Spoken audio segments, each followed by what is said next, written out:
أعمالنا من يهده الله فلا مضل له ومن يضلله فلا هادي له ونشهد أن لا إله إلا الله وحده لا شريك له ونشهد أن سيدنا وسندنا وحبيبنا ومولانا محمدا عبده ورسوله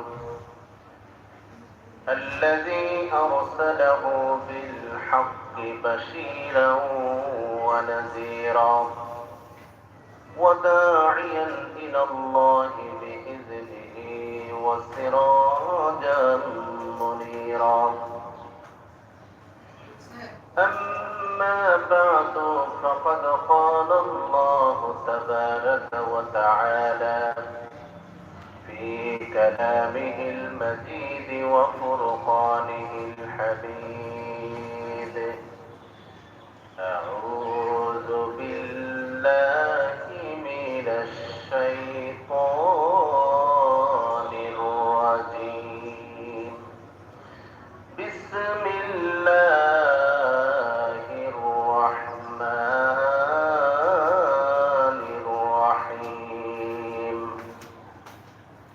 إن الله وملائكته يصلون على النبي يا أيها الذين آمنوا صلوا عليه وسلموا تسليما اللهم صل على محمد وعلى آل محمد كما صليت على إبراهيم وعلى آل إبراهيم إنك حميد مجيد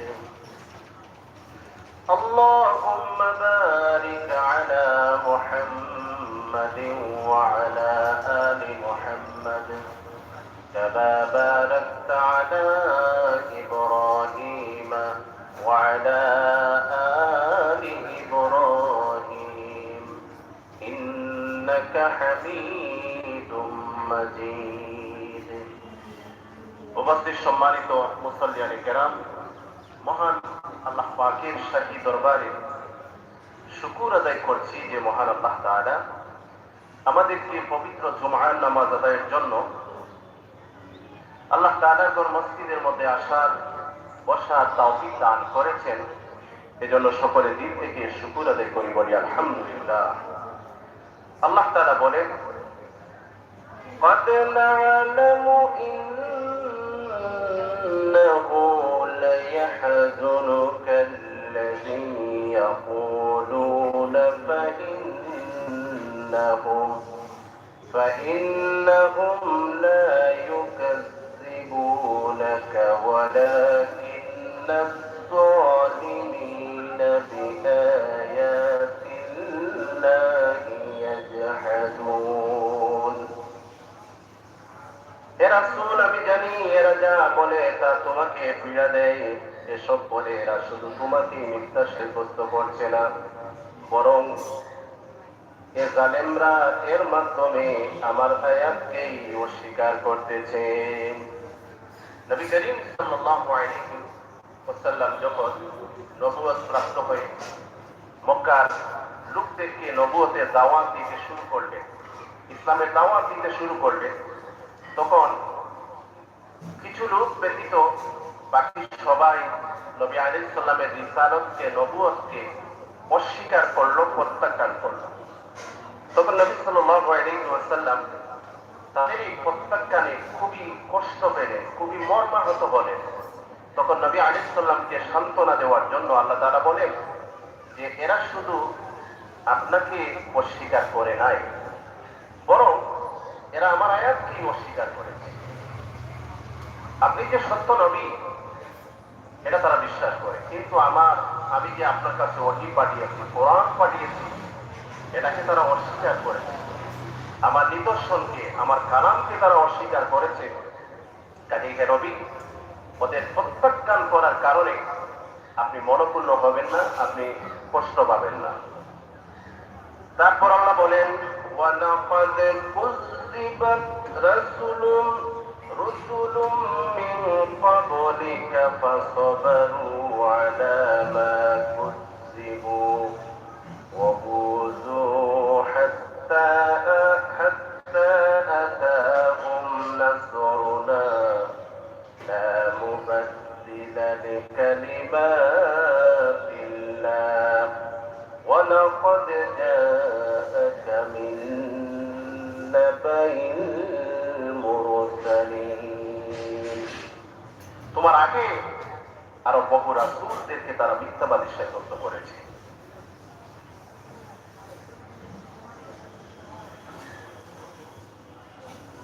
কিন্তু তাদের মিথ্যাবাদী সাব্যস্ত করা ও নানাভাবে নির্যাতিত হওয়ার পরও তারা ধৈর্য ধারণ করেছে। শেষ পর্যন্ত তাদের কাছে আমার সাহায্য হাজির হয়েছে। আসলে আল্লাহর কথা পরিবর্তন করার কেউ নেই। অবশ্য নবীদের সংবাদ তো তোমার কাছে বহু আগে এসে পৌঁছেছে। আল্লাহ তাআলা এই আয়াতের মাধ্যমে নবী আলাইহিস সালামকে সান্ত্বনা দিচ্ছেন যে ওরা শুধু আপনাকে প্রত্যাখ্যান করেনি, ইতিপূর্বে আপনার আগে বহু নবী রাসূলদেরকে তারা প্রত্যাখ্যান করেছে, অস্বীকার করেছে, তাদেরকে মিথ্যাবাদী সাব্যস্ত করেছে, নানা ধরনের নির্যাতন করেছে। সব নবীরা নির্যাতনের শিকার হয়েছে। নূহ আলাইহিস সালাম নির্যাতনের শিকার হয়েছে, ইব্রাহিম আলাইহিস সালাম নির্যাতনের শিকার হয়েছে। তারপর জাকারিয়া আলাইহিস সালামকে তারা হত্যা করেছে। হযরত মূসা আলাইহিস সালামকে নির্যাতন করা হয়েছে, ঈসা আলাইহিস সালামকে নির্যাতন করা হয়েছে। এজন্য আল্লাহ সান্ত্বনা দিচ্ছেন, সব নবীদেরকে তারা নির্যাতন করেছে, মিথ্যা প্রতিপন্ন করেছে, মিথ্যাবাদী বলেছে, জাদুকর বলেছে। হ্যাঁ, শেষ পর্যন্ত তাদের কাছে আল্লাহর সাহায্য এসে পৌঁছেছে। ওরা যখন নির্যাতন করেছে, আল্লাহর সাহায্য এসেছে। নূহ আলাইহিস সালামকে নির্যাতন করতে করতে করতে করতে দিনের বেলা সমস্ত দিন নির্যাতন করত। দিন শেষে উনি যখন অজ্ঞান হয়ে যেতেন, প্রাপ্ত, উনি মৃত্যুবরণ করেছেন, তারপর ফেরে যেত। আবার তিনি যখন জ্ঞান ফিরে পেতেন, আবার নির্যাতন করত। তারপর আল্লাহর সাহায্য এসেছে, তাদের উপর আল্লাহর আযাব এসেছে। আল্লাহ মুমিনদেরকে, নবীকে সাহায্য করেছেন, কাফিরদেরকে ধ্বংস করেছেন। এইভাবে কওমে আদ, কওমে সামুদ তাদেরকে ধ্বংস করেছেন। তাদের যুগে নবীদেরকে আল্লাহ তাআলা হেফাজত করেছেন, সাহায্য করেছেন। ঈসা আলাইহিস সালামকে হত্যা করার জন্য তারা ষড়যন্ত্র করেছিল।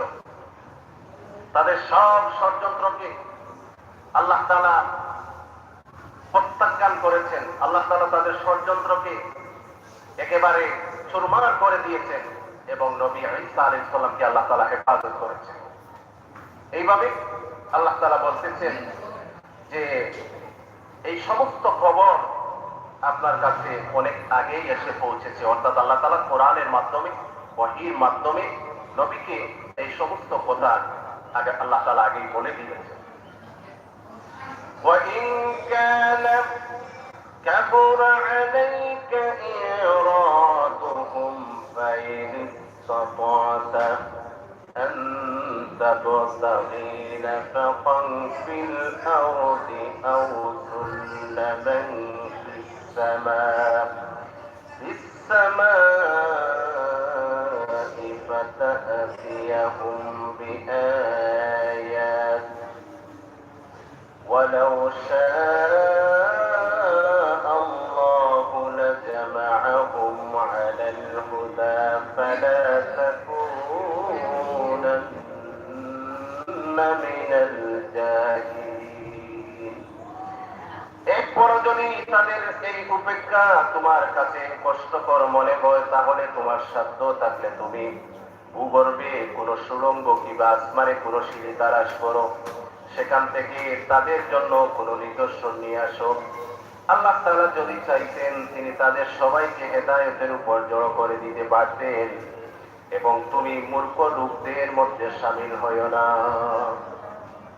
আল্লাহ তাআলা আগেই বলেছেন যে ওই সমস্ত কাফির বেঈমান মুশরিকেরা আপনাকে প্রত্যাখ্যান করে, মিথ্যাবাদী সাব্যস্ত করে, এতে আপনি কষ্ট পান, কিন্তু আপনি তাদের কথায় আপনি কষ্ট পাবেন না। কারণ ইতিপূর্বে অনেক নবীকে মিথ্যা প্রতিপন্ন করেছে, নবীদের উপর নির্যাতন করেছে, মিথ্যাবাদী বলেছে, জাদুকর বলেছে, যেগুলো আপনার কাছে যে সমস্ত সংবাদ আপনার কাছে এসে পৌঁছেছে, হ্যাঁ, তারপরও নবী আলাইহিস সালাম খুবই কষ্ট পেতেন তাদের এই সমস্ত আচরণে। আর ভাবতেন, আহারে, সব যদি ঈমান আনয়ন করতো, সব যদি মুমিন হয়ে যেত, মুসলমান হয়ে যেত, ওরা তো জাহান্নাম থেকে বেঁচে যেত। নবী আলাইহিস সালাম এই সব চিন্তা করতেন আর খুব কষ্ট পেতেন। নবী আলাইহিস সালামের এই মনোপূর্ণ হওয়ার কারণটা এবং কথাটা এখানে আল্লাহ তাআলা ব্যক্ত করতেছেন, যদি তাদের এই উপেক্ষা করা তোমার জন্য কষ্টকর হয় তাহলে, আর ওরা বলতেছে যে তুমি যদি সত্য নবী হও, আমাদের জন্য এই নিয়ে আসো, এটা নিয়ে আসো, এটা মর্যাদা নিয়ে আসো, এটা নিয়ে আসো, সেইটা নিয়ে আসো, তাহলে তুমি তাদেরকে, তুমি যে সত্য নবী, সত্য দিন নিয়ে এসেছো, এটা বোঝানোর জন্য যদি তুমি এই ভূগর্ভে প্রবেশ করার জন্য কোনো সুড়ঙ্গ খুঁজে পাও আর সেখানে চলে যাও, অথবা আসমানে যাওয়ার জন্য কোনো সিঁড়ি খুঁজে পাও আর সেখান থেকেও যদি তাদের জন্য কোনো নিদর্শন নিয়ে আসো, তারপরও তারা বুঝবে না। কারণ আমি আল্লাহ যদি চাইতাম, তাহলে তাদের সবাইকে হেদায়েত দান করতাম। আল্লাহ চাইতে পারতেন না? সব পৃথিবীর সব মানুষকে আল্লাহ চাইলে হেদায়েত দিয়েছেন, কিন্তু এখানে আল্লাহ তাআলার কত বড় হিকমত রয়েছে। আল্লাহ সুবহানাহু ওয়া তাআলা মানুষ সৃষ্টি কেন করেছেন সেটা বলে দিয়েছেন, এবং কোন পথে চললে মুক্তি মিলবে, কোনটা হেদায়েতের পথ আর কোনটা শয়তানের পথ, গুমরাহ হওয়ার পথ, বাতিল পথ, জাহান্নামের পথ, সেটাও বলে দিয়েছেন। জান্নাতের পথ কোনটা সেটাও বলে দিয়েছেন, এবং দুইটা পথকে চিনার জন্য কোরআন হাদিস দিয়েছেন, যাতে করে সিরাতে মুস্তাকিম, সঠিক পথটা আমরা চিনতে পারি এবং সেই পথে আমরা যাতে চলতে পারি। এজন্য আল্লাহ তাআলা বলেন, আমি আল্লাহ যদি চাইতাম, ওয়ালাউ শাআল্লাহু লায়াজমাহুম আলাল হুদা, আমি আল্লাহ যদি চাইতাম সমগ্র পৃথিবীর মানব গোষ্ঠীকে হেদায়েত দান করে দিতে পারতাম। ফালা তাকুনান্না মিনাল জাহিলিন, আপনি জাহিলদের অন্তর্ভুক্ত হবেন না। আল্লাহ নবী আলাইহিস সালাম তো জাহিলদের মধ্যে অন্তর্ভুক্ত হবেন না। এখানে এই আয়াতের দ্বারা আল্লাহ তাআলা আমাদের সবাইকে, দুনিয়াবাসীদেরকে মেনশন করতেছে, আমরা যেন জাহিলদের মধ্যে শামিল না হই। অনেক জাহিল যারা, তারা না বুঝে বহু কথা বলে, আবার যারা বুঝে তাদের মধ্যে অনেকেই বুঝে নানান ধরনের কথা বলে। যেমন এই একজন মানুষ মুসলমান হওয়া সত্ত্বেও ইসলামের কিছু জিনিস, কিছু বিধানকে মানে আর কিছু বিধানকে মানে না। এজন্য সে নিজেকে স্মার্ট বা মডার্ন হিসেবে আত্মপ্রকাশ করতে চায়, কিন্তু ইসলাম সেটা কখনো সমর্থন করে না। যেমন এক্সাম্পল, যে অনেকেই ইসলাম মানে, নামাজ পড়ে, রোজা রাখে, কিন্তু পর্দা পুশিদার ক্ষেত্রে সে এই ক্ষেত্রে তার পরিবারের লোকদেরকে ছাড় দিয়েছে। আবার অনেক মানুষ নিজেকে দিনদার হিসেবে মনে করে, কিন্তু কোনো অনুষ্ঠান, বিয়ে শাদী আসলে সেখানে মানুষদেরকে, তার আগত মেহমানদের জন্য সবকিছু ওপেন করে দিয়েছে। এখানে নাচ গান হচ্ছে, বেপর্দাগিরি হচ্ছে, সবকিছু হচ্ছে, সে এটাতে বাধা দিচ্ছে না। এর কেন বাধা দিচ্ছে না? সে আবার নামাজি, দিনদার, নিজেকে মুসলমান হিসেবে পরিচয় দেয়, কারণ তার দাবি হচ্ছে এটা বর্তমান যুগে এটা চলে, মডার্ন যুগ। এই আধুনিকতার দোহাই দিয়ে এই ক্ষেত্রে তার পরিবারের লোকদেরকে সে স্বাধীন করে দিয়েছে। ইসলাম এগুলো সমর্থন করে না। এটা হচ্ছে এক ধরনের জাহিলি, জেহালত, মূর্খতা, দিনের ব্যাপারে অজ্ঞতা। এজন্য আল্লাহ বলে, ফালা তাকুনান্না মিনাল জাহিলিন, তোমরা কখনো জাহিলদের মধ্যে শামিল হয়ো না। তারপর আল্লাহ রাব্বুল আলামিন বলেন, ইন্নামা ইয়াস্তাজিবুল্লাযীনা ইয়াসমাউনা ওয়াল মাউতা يبعثهم الله ثم إليه يرجعون যারা এই কথাগুলো শুনে তারা কখনোই আল্লাহর ডাকে অবশ্যই আল্লাহর ডাকে সাড়া দেয়। আর যারা মরে গেছে আল্লাহ তাআলা তাদেরকে কবর থেকে উঠাবেন, অতঃপর মহাবিচারের জন্য তারা সবাই আমার সামনে প্রত্যাবর্তিত হবে। আল্লাহ তাআলা বলতেছেন, হে নবী, আপনি ইসলামের কথা, দ্বীনের কথা, কোরআনের কথা বলতেছেন, যারা মনোযোগ সহকারে শুনতেছে এই কথাগুলো তাদের ফায়দা দিচ্ছে, তারা দ্বীনের পথে আসতেছে। এবং যারা মরে গেছে, অর্থাৎ এই মরা দ্বারা এখানে দুইটি বিষয় বোঝানো হয়েছে। একটা হচ্ছে একজন মানুষ বাস্তবিক পক্ষে জীবিত, কিন্তু জীবিত থাকা সত্ত্বেও তার অন্তরটা মরে গেছে, দ্বীনের কথা তার কানে ঢুকে না, সে সত্যকে অনুধাবন করতে পারে না, সে সত্য বিষয় উপলব্ধি করতে পারে না, যার কারণে সে যে অজ্ঞতার উপর, মূর্খতার উপর, অন্যায়ের উপর প্রতিষ্ঠিত রয়েছে সেটা সে কন্টিনিউ করে যাচ্ছে। যেমন আল্লাহ তাআলা বলেছেন কাফিরদের ব্যাপারে, ওদের কান আছে কিন্তু তারা শুনে না, ওদের চোখ আছে কিন্তু দেখে না, অন্তর আছে কিন্তু বুঝতে পারে না। এরা হচ্ছে উলাইকা কাল আনআম বাল হুম আযাল, বরং এরা হচ্ছে গাধা, গাধার চাইতেও আরো নিকৃষ্ট। এজন্য নবী করিম সাল্লাল্লাহু আলাইহি ওয়াসাল্লাম বলেন, মানুষ যখন অন্যায় করে তার অন্তরের মধ্যে কালো দাগ পড়ে, আরেকটা অন্যায় করে আরেকটা দাগ পড়ে, আরেকটা অন্যায় করে আরেকটা দাগ পড়ে। এইভাবে মানুষ যখন অন্যায়, অবিচার, পাপাচারে লিপ্ত হতে হতে এক সময় তার সমস্ত অন্তরটা কালো হয়ে যায়, তখন আর ভালো কথা ঢুকে না, নামাজ পড়তে ভালো লাগে না, মন চায় না, ভালো কাজ করতে মন চায় না, কিন্তু মন্দ কাজে স্বাদ মিলে, আনন্দ মিলে। এজন্য মানুষের অন্তর কল যত পরিষ্কার হবে, ইবাদতের ততই স্বাদ লাগবে, আগ্রহ পয়দা হবে। এজন্য আল্লাহ সুবহানাহু ওয়া তাআলা বলেন, যারা মরে গেছে তারা সেগুলো অনুধাবন করতে পারে না।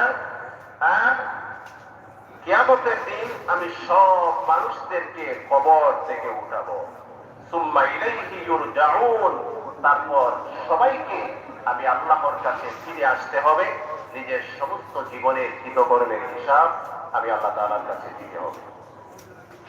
وقالوا لولا نزل عليه آية من ربه قل إن الله قادر على أن ينزل آية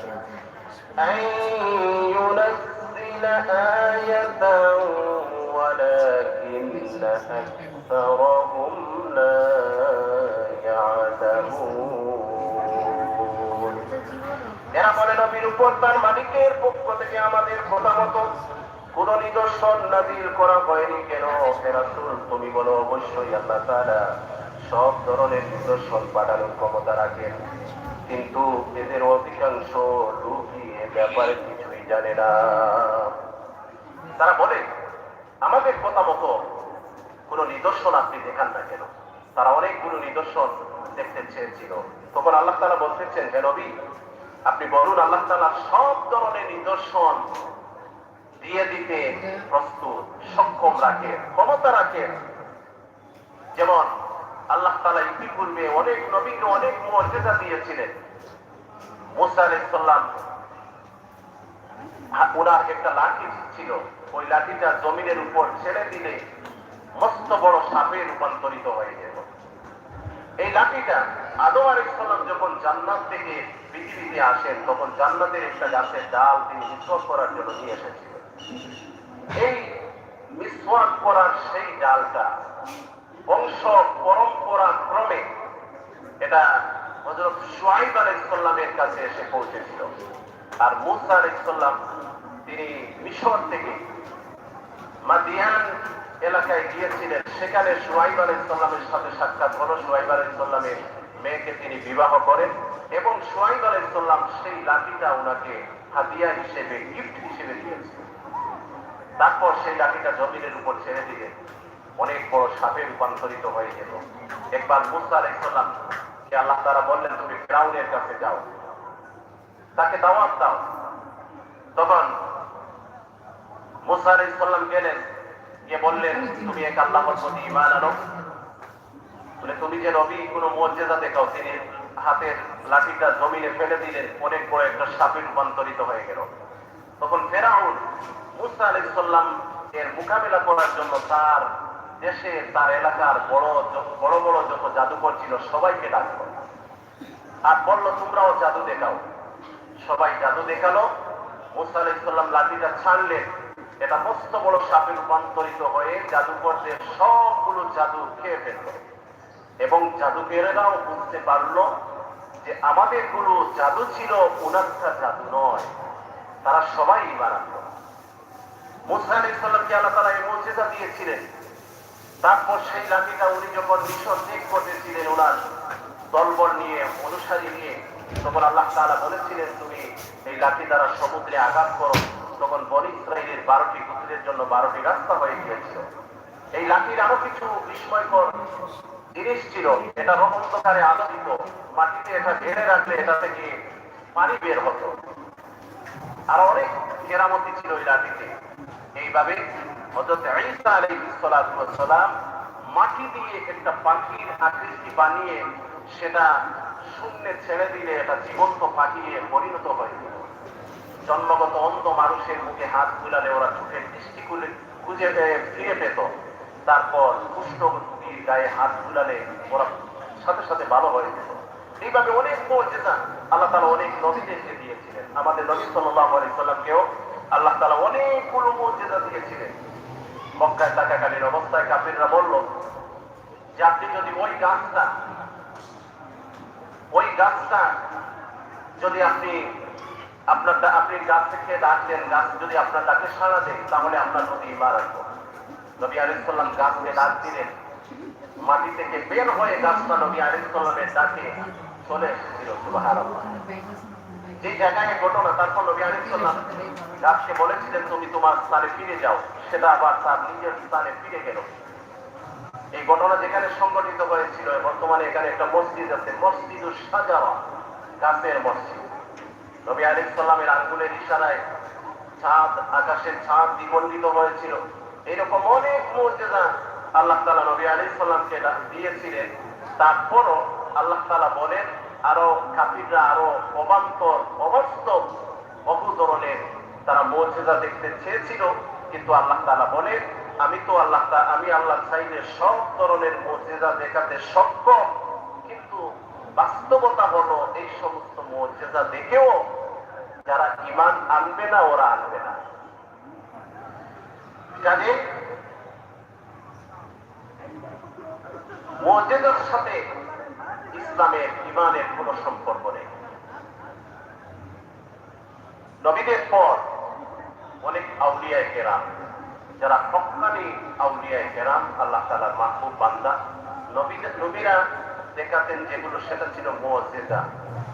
আর আউলিয়ায়ে কেরাম আল্লাহ তাআলার মাহবুব বান্দা যারা, উনাদের ছিল কারামত। এই কারামত দেখে কিন্তু একজন মানুষ যে উনি অনেক বড় বড় কারামত দেখাইতে পারেন তাই বলে উনি অনেক বড় পীর, আর যিনি কারামত দেখাইতে পারেন না উনার কোনো পীরাকি নেই। এটা কারামত দিয়ে মানুষদের এই যোগ্যতাকে ওজন করা সম্ভব নয়, ওজন করা যায় না। বরং হক্কানি পীর মাশায়েখ যারা, উনারা কারামত দেখাইতে চান না, নিজের অনিচ্ছা সত্ত্বেও কখনো কখনো বা সেটা প্রকাশ পেয়ে যায়।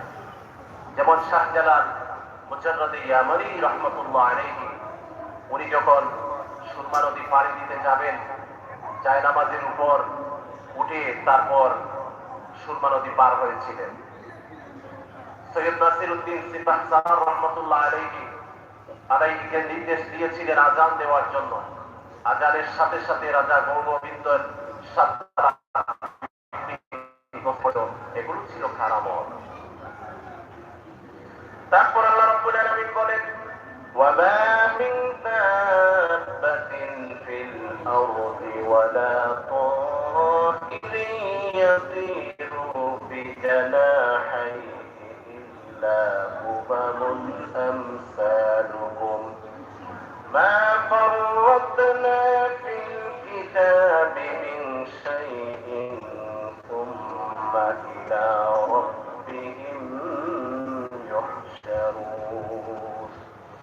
জমিনের বুকে বিচরণশীল যে কোনো জন্তু কিংবা বাতাসের বুকে নিজ ডানা গুটি দিয়ে উড়ে চলা যে কোনো পাখি যারা তোমাদের মতো সৃষ্টি, আমি এ গ্রন্থে তোমাদের তাদের বর্ণনার কোনো কিছু বাকি রাখিনি।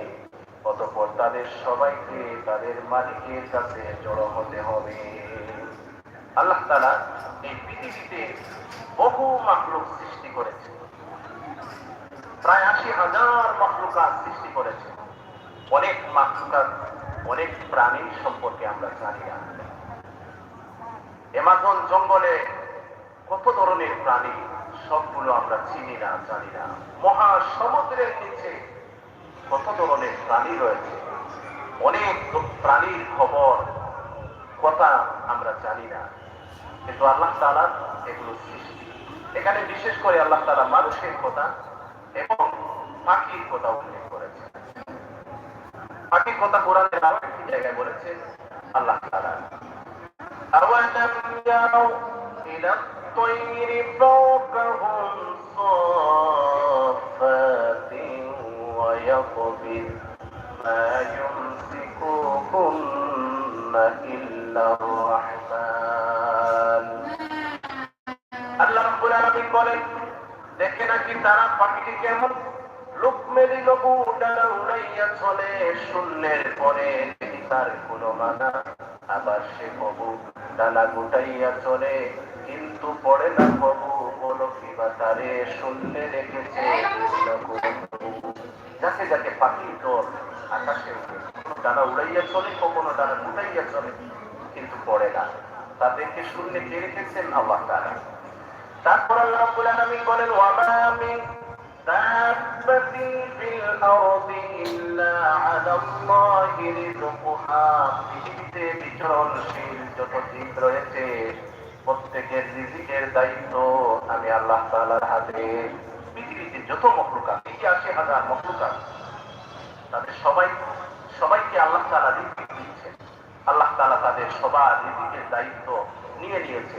এই যে আওয়ালাম ইয়ারাউ ইলা তাইর, এই আয়াতের ব্যাখ্যায় আল্লামা সানদী রাহমাতুল্লাহ আলাইহি বলেন, একটা পাখি সকাল বেলা খালি পেটে বের হয়ে যায়, বিকেল বেলা পেট ভর্তি করে তার বাসায় ফিরে।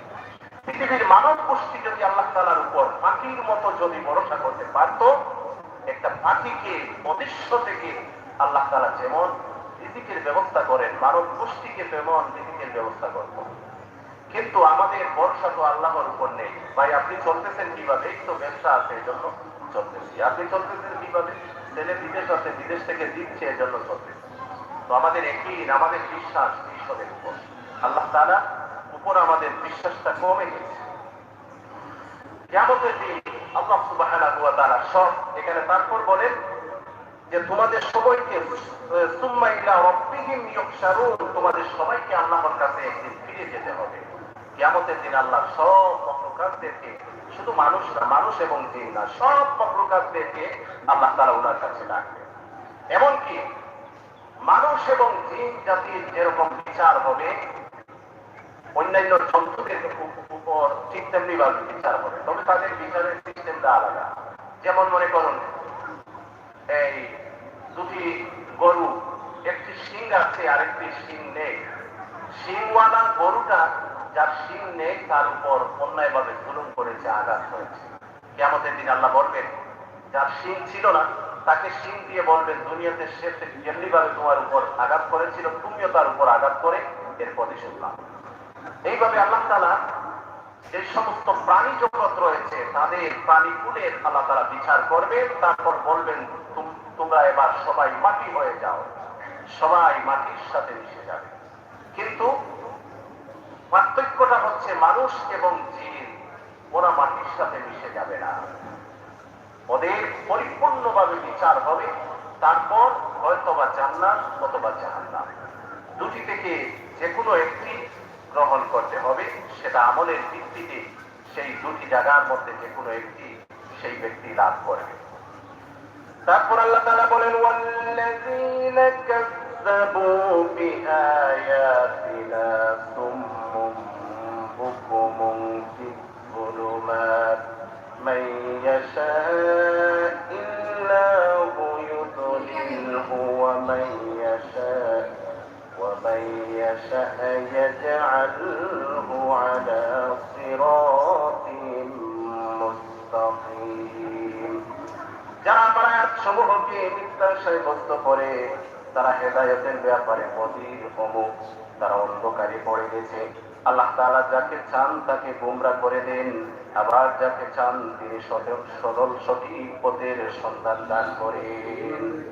আল্লাহ তাআলা বলেন যারা নবীর কথাকে মানে না, আল্লাহর কালামকে মানে না, নবীর রিসালাতকে মানে না, ওরা হচ্ছে বধির, ওরা হচ্ছে অন্ধ, ওরা কানে শুনে না, চোখে দেখে না।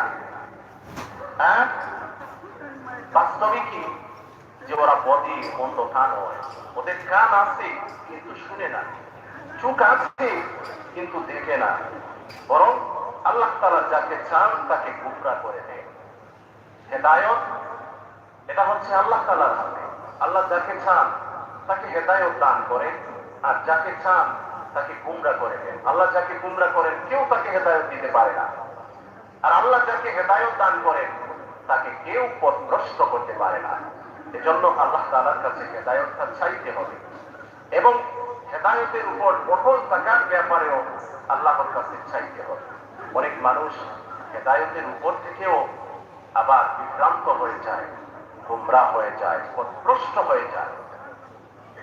যেমন বেশ কয়েক বছর আগের ঘটনা, বায়তুল্লাহ খণ্ডকালীন ইমাম ছিলেন আফ্রিকান বংশোদ্ভূত একজন ব্যক্তি। তারপর তিনি সেখান থেকে চলে গিয়ে সিনেমার নায়ক হয়েছেন। অনেকেই আপনারা এই ঘটনা জানেন। তো হেদায়েতটা হচ্ছে আল্লাহ তাআলার হাতে। আল্লাহ যাকে চান আল্লাহ তাআলা যাকে চান মাইয়ুরিদিল্লাহু বিহি খাইরান ইউফাক্কিহু ফিদ্দীন। আল্লাহ যার মঙ্গল চান তাকে সঠিক জ্ঞান দান করেন, দিনের সঠিক সহজ বুঝ দান করেন। এজন্য হেদায়েতটা আল্লাহর কাছে চাইতে হবে। তারপর আল্লাহ রাব্বুল আলামিন বলেন قل أرأيتم إن أتاكم عذاب الله أو أتتكم الساعة أغير الله تدعون إن كنتم صادقين। তুমি বলো, তুমি কি তোমাদের নিজের অবস্থা দেখেছো যখন তোমাদের উপর আল্লাহ তাআলার পক্ষ থেকে কোনো আযাব আসবে কিংবা হঠাৎ করে কিয়ামত এসে হাজির হয়ে যাবে, তখন তোমরা কি আল্লাহ ছাড়া অন্য কাউকে ডাকবে? বলো যদি তোমরা সত্যবাদী হও। আল্লাহ তাআলা বলতেছে, হে নবী আপনি কি তাদের অবস্থা দেখেছেন যারা নিজেদের উপর আল্লাহর পক্ষ থেকে যখন তাদের উপর আল্লাহ তাআলার পক্ষ থেকে কোনো আযাব আসবে, গজব আসবে, অথবা তাদের কাছে কিয়ামত এসে যাবে, এই অবস্থার সম্মুখীন যখন তারা হবে তখন তারা কি আল্লাহ ছাড়া আর কাউকে ডাকবে? আর কাউকে ডাকবে না। অনেক ঘটনা পৃথিবীতে যখন কোনো এলাকায় কোনো বিপর্যয় আসে, ভূমিকম্প হয়, সুনামি হয়, তখন অনেক ঘটনা দেখা যায় ভিন্ন ধর্মের মানুষগুলো তখন তাদের যে সমস্ত মাবুদকে খোদা বলত, উপাসনা করত, সেই সমস্ত নাম ভুলে গিয়ে ওরাও আল্লাহকে ডাকে। কারণ ওরা জানে তারা যে সমস্ত মাবুদের উপাসনা করে এই কঠিন মুসিবতে সেই সমস্ত মাবুদ তাদেরকে উদ্ধার করতে পারবে না। উদ্ধার যদি কেউ করেন তিনি হচ্ছেন আল্লাহ। এজন্য ওরা তাদের ধর্মের সেই সমস্ত মাবুদদের ভুলে গিয়ে ওরাও আল্লাহ তাআলাকে ডাকতে শুরু করে। তারপর আল্লাহ রাব্বুল আলামিন বলেন বাল ইয়াহু তাদউন ফায়াকশিফু মা তাদউনা ইলাইহি ইন শাআ ওয়া তানসাউনা মা তুশরিকুন। বরং তোমরা তো তখন শুধু তাকেই ডাকবে, তোমরা যে অন্য তাকে ডাকবে তিনি চাইলে তা দূর করে দেবেন, এবং যাদের তোমরা আল্লাহ তাআলার অংশীদার বানাতে তাদেরও তোমরা ভুলে যাবে। সেই কথাটাই আল্লাহ তাআলা বলছেন, যখন তাদের উপর কোনো বিপর্যয় আসবে, কোনো মুসিবত আসবে, অথবা কিয়ামত এসে যাবে, কিয়ামতের ভয়াবহ দৃশ্য তাদের সম্মুখে যখন ভেসে উঠবে, তখন তারা যেই সমস্ত মাবুদদের উপাসনা করত সেই সমস্ত মাবুদদেরকে ভুলে গিয়ে ওরাও আল্লাহ আল্লাহ ডাকতে শুরু করে। যেমন ফেরাউন যখন সমুদ্রের মধ্যে ডুবে যাচ্ছিল, তখন সেই সময় এই ভয়াবহ দৃশ্যের যখন সে সম্মুখীন হলো, পরিস্থিতির যখন সম্মুখীন হলো, তখন সে সমস্ত জীবন যে সমস্ত রবের উপাসনা করেছে, সে তো নিজেকেই খোদা বলতো, আর সে আর কার উপাসনা করবে? তখন শেষ সময়ে সে আল্লাহ তাআলার উপর ঈমান আনতে চেয়েছে, এবং আল্লাহ তাআলার উপর ঈমান আনবে, আল্লাহ শব্দটা তার মুখ দিয়ে বের হলো না। তখন একটু ঘুরাইয়া ফেসাইয়া বলল যে আল্লাহ তো আর আসতেছে না, তখন কি বলবে? তখন বলেছিল আমানাত বানু ইসরাঈল, বনি ইসরাঈল যার উপর ঈমান এনেছে, আমিও তার উপর ঈমান আনলাম। এজন্য আল্লাহ তাআলা সেই কথাটাই, যেমন ফেরাউন এই পরিস্থিতির সম্মুখীন হয়েছে, বাকি সব মুশরিক বেঈমান তারাও সম্মুখীন হয়েছে, কিন্তু ফেরাউনের কথা আমরা কুরআন থেকে জানতে পারলাম। আর আল্লাহ তাআলা বলেছেন যে যখন কোনো বিপর্যয় আসে, আর যে সমস্ত মানুষ আল্লাহ ব্যতীত অন্যান্য রবের উপাসনা করে, সেই সমস্ত এই দেবদেবী এবং তাদের উপাস্য বস্তু এবং ব্যক্তিদেরকে ভুলে গিয়ে যখন বিপর্যয় মুসিবতের সম্মুখীন হয়, তারাও তখন আল্লাহর নাম নিতে বাধ্য হয়। এজন্য আল্লাহ সুবহানাহু ওয়া তাআলা হচ্ছেন এমন এক আল্লাহ, আর রহমানির রহিম। তিনি হচ্ছেন রহমান, তিনি হচ্ছেন রহিম। সেই দয়াময় আল্লাহ তাআলাকে ভুলে গিয়ে আমরা আল্লাহ তাআলাকে ভুলে গিয়ে তার উপাসনা না করে দুনিয়ার মুখে পড়ে বিভ্রান্ত হয়ে যাচ্ছি, আল্লাহ তাআলাকে ভুলে যাচ্ছি। আল্লাহ তাআলা কুরআনুল কারীমের মাধ্যমে বারবার আমাদেরকে সতর্ক করতেছে, বারবার আমাদেরকে বুঝাইতেছে। ওয়ালাকাদ আরসালনা ইলা উমামিন মিন ক্বাবলিকা ফাআখাযনাহুম বিল বা'সাই ওয়াদ-দাররাই লাআল্লাহুম ইয়াতাদাররাউন। তোমরা আগের জাতিসমূহের কাছেও, তোমার আগের জাতিসমূহের কাছেও আমি বহু রাসূল পাঠিয়েছিলাম, তাদেরও আমি নানা দুঃখ কষ্ট বিপর্যয়ে আটকে রেখেছিলাম, যাতে করে তারা বিনয়ের সাথে নতি স্বীকার করতে পারে। আল্লাহ তাআলা নবী করিম সাল্লাল্লাহু আলাইহি সাল্লাম যখন কাফিররা ও মুশরিকরা যখন নবী আলাইহিস সালামকে ঈমান কবুল না করে, এর পরিবর্তে নবী আলাইহিস সালামকে নানা ধরনের কষ্ট দিত, নবী আলাইহিস সালাম মাঝে মাঝে মনোক্ষুণ্ণ হতেন। তখন আল্লাহ তাআলা বলেন, ইতিপূর্বে আপনার আগে আমি বহু নবী এবং রাসূল পাঠিয়েছি, আর সেই সমস্ত নবী এবং রাসূলরাও বহু ধরনের নির্যাতন বিপর্যয়ের সম্মুখীন হয়েছে। কেন হয়েছে? যাতে করে বিনয়ের সাথে আল্লাহ তাআলাকে ডাকতে পারে। এই আয়াত থেকে আমরা আরেকটা জিনিস বুঝতে পারলাম, যে আল্লাহ তাআলা আমাদের উপর কখনো কোনো মুসিবতের, অসুখ বিসুখের আমাদেরকে পরীক্ষা করতে চান ঈমানের পরীক্ষা। আর আরেকটি কারণ হচ্ছে এই মুসিবত এবং দুঃখ কষ্ট দুর্দশার মধ্যে আমরা যাতে করে বিনয়ের সাথে আল্লাহ তাআলাকে ডাকতে পারি।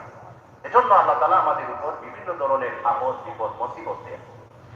আল্লাহ রাব্বুল আলামিন বলেন, আহাসিবান নাসু আন ইউতরাকু আন ইয়াকুলু আমান্না ওয়া হুম লা ইফতানুন। তোমরা কি মনে করেছো আমরা ঈমান এনেছি আর কথা বললেই তোমরা নাজাত পেয়ে যাবে আর তোমাদের পরীক্ষা করা হবে না? অবশ্যই পরীক্ষা করা হবে।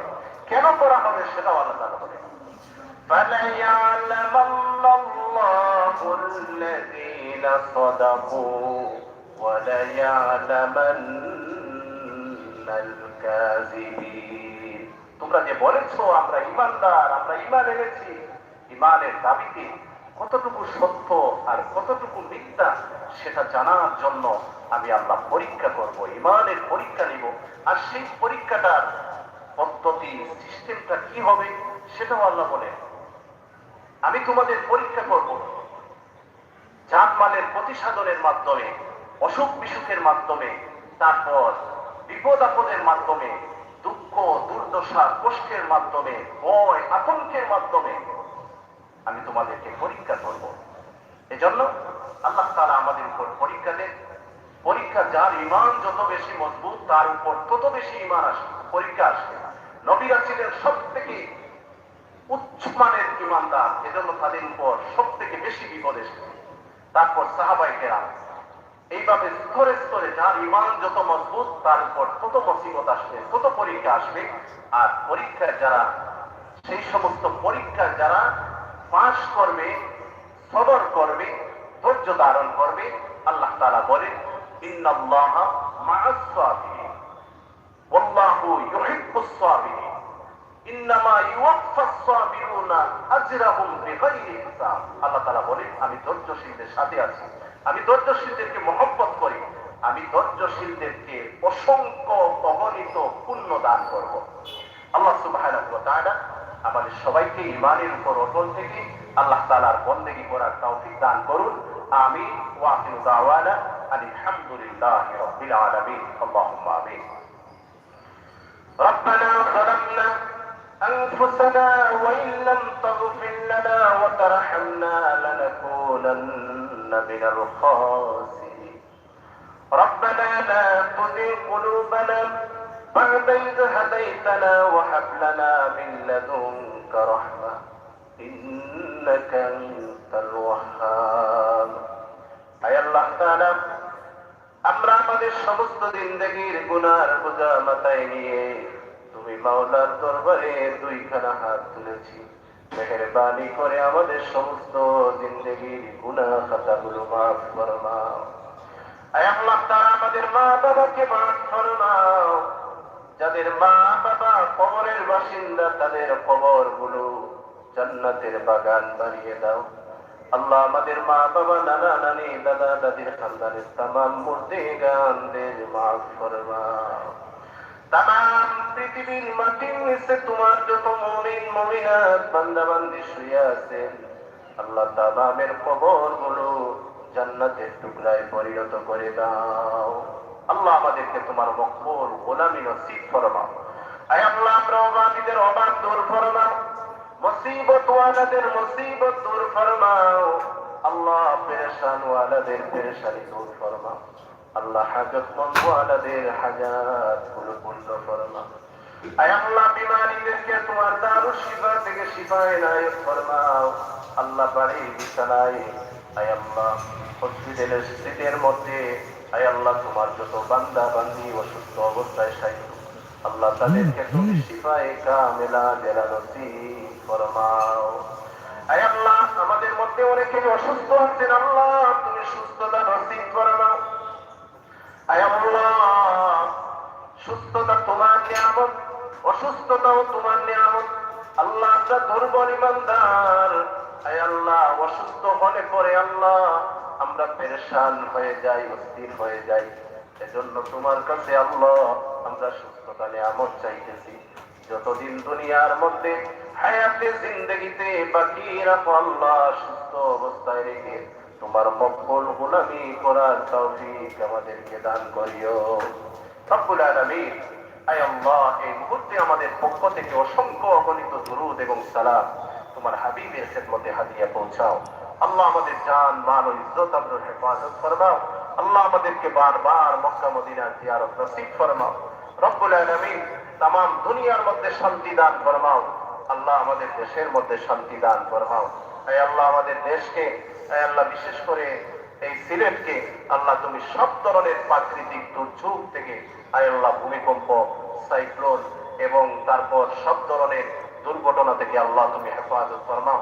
আল্লাহ আমাদের ঈমান আমলের হেফাজত ফরমাও রব্বুল আলামিন। আল্লাহ আমাদের দেশের মধ্যে শান্তি দান ফরমাও। আয় আল্লাহ কোনো অবস্থাতেই আমাদের দেশ যাতে অশান্তি না হয় রব্বুল আলামিন। আয় আল্লাহ আমাদের জান মাল ও ইজ্জত আবরুর হেফাজত ফরমাও। বিফadli সুবহান রাব্বিকা রব্বিল ইজ্জতি আম্মা ইয়াসিফুন ওয়া সালামুন আলাল মুরসালিন ওয়ালহামদুলিল্লাহি রাব্বিল আলামিন। আমিন বিরহমাতিকা ইয়া আরহামার রাহিমিন। আসসালামু আলাইকুম রহমতুল্লাহ। ওয়ালাইকুম আসসালাম রহমতুল্লাহ। আজকের বয়ানটা মাশাআল্লাহ অনেক সুন্দর ছিল।